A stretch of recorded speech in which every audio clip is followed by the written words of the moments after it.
صورة ونطلع فيه على المشاهد العامة. طيب هو يكادي هون مع الغدا هون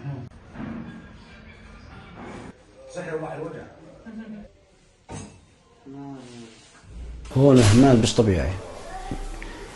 احنا كبر رمضان، كبر رمضان بقينا يعني يطلعوا علينا ويجيبوا لنا وما قصروش، وبقت مسكتنا لجنة النائب كنا مبسوطين معهم.